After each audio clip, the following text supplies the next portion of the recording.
Hello दोस्तों। आज की वीडियो में बात करने वाले हैं स्टार्टर के बारे में। सबसे पहले हम बात कर लेते हैं, जो स्टार्टर होता है वो तीन टाइप से होता है।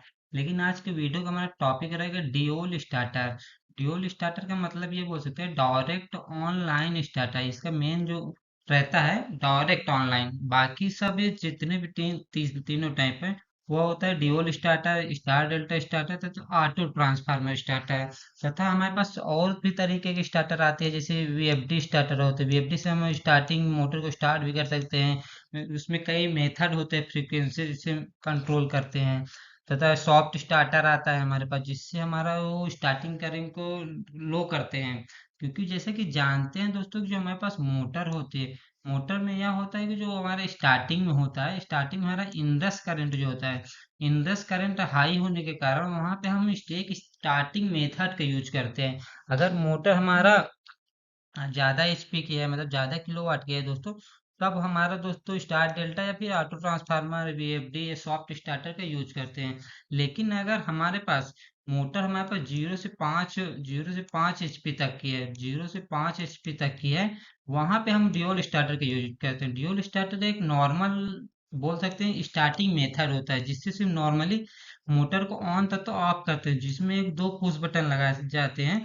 जो हमारा ऑन बटन दबाने में ऑन हो जाएगा तथा ऑफ बटन दबाने में मोटर हमारा ऑफ हो जाएगा। लेकिन इसको होल्ड कैसे करते हैं, इसकी पावर वायरिंग तथा कंट्रोल वायरिंग दोनों को हम इस वीडियो में देखेंगे। अगर वीडियो में आप नए आए हो दोस्तों तो चैनल को सब्सक्राइब कर ले, जिससे सभी इलेक्ट्रिकल रिलेटेड वीडियो आपको मिल सके। अब चलिए बात कर लेते हैं दोस्तों हमारे पास पावर वायरिंग की।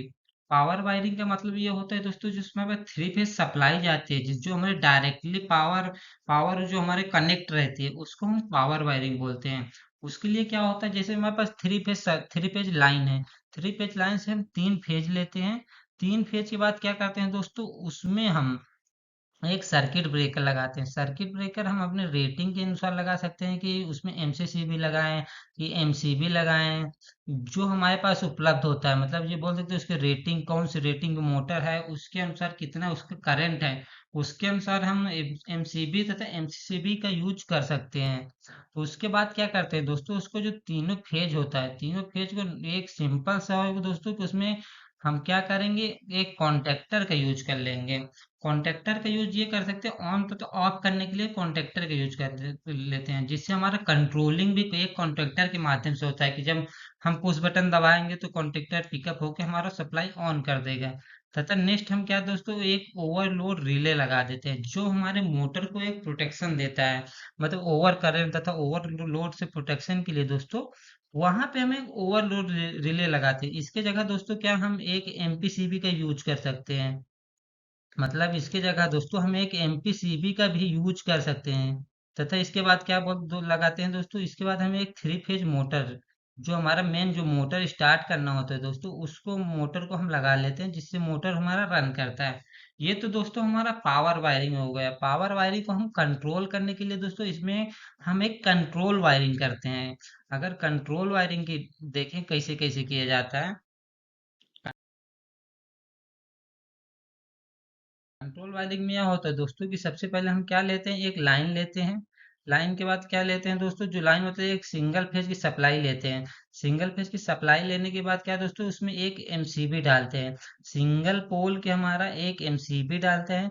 एमसीबी डालने के बाद क्या करते हैं दोस्तों, जो ओवरलोड रिले लगाते हैं दोस्तों, ओवरलोड रिले का जो एनसी पार्ट रहता है, इसमें जो हमारा एनसी रहेगा दोस्तों उसको एक एनसी ले लेते हैं। क्योंकि अगर प्रोटेक्शन हमारा ओवरलोड अगर बंद हुआ तो हमारा एनओ के सप्लाई को डिस्कनेक्ट कर देगा।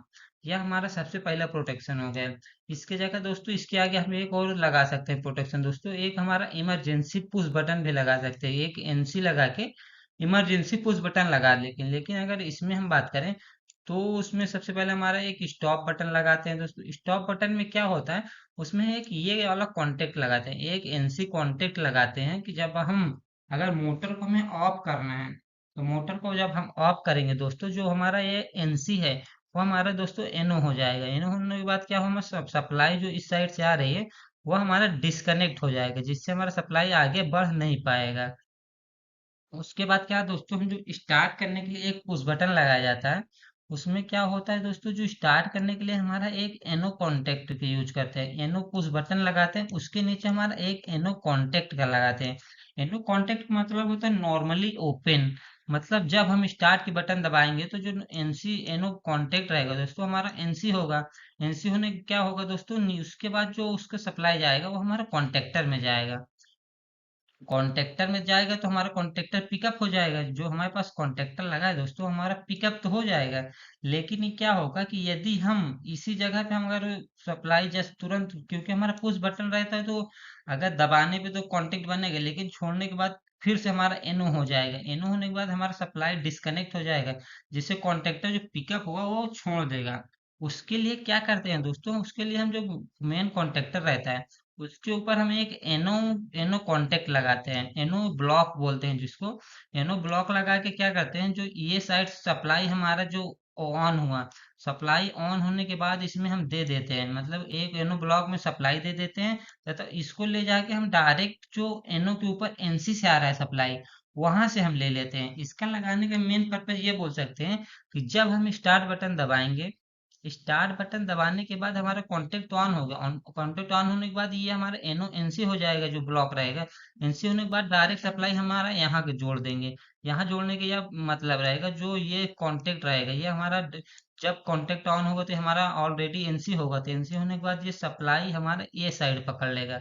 मतलब बोल सकते हैं दोस्तों कि इसको हम होल्डिंग बोलते हैं, या होल्डिंग आपके कई काम आ सकता है दोस्तों कि मतलब बोल सकते हैं जहाँ की एनो कांटेक्ट से हमारा सप्लाई वे पुश बटन बाईपास हो गया, मतलब इसका कोई रोल नहीं रहेगा। इसको हम अगर प्रेस भी करेंगे तो इससे कोई मतलब नहीं है, क्योंकि हमारा जो सर्किट हो गया, सर्किट हमारा होल्डिंग होल्डिंग कांटेक्ट रहेगा, उससे कंप्लीट होगा, जिससे हमारा मोटर स्टार्ट रहेगा। लेकिन अगर हम उसको मोटर को बंद करना है तो मोटर को बंद करने के यहाँ पे हम ये पुश बटन दबाएंगे, जो एनसी कांटेक्ट है वो हमारा एनो हो जाएगा।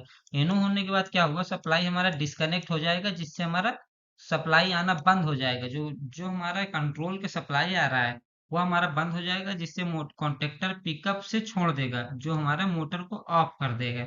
यह होता है दोस्तों ड्यूल स्टार्टर के हमारा कंट्रोल वायरिंग तथा पावर वायरिंग कैसे स्टार्ट करते हैं, पूरी जानकारी दिया हूँ।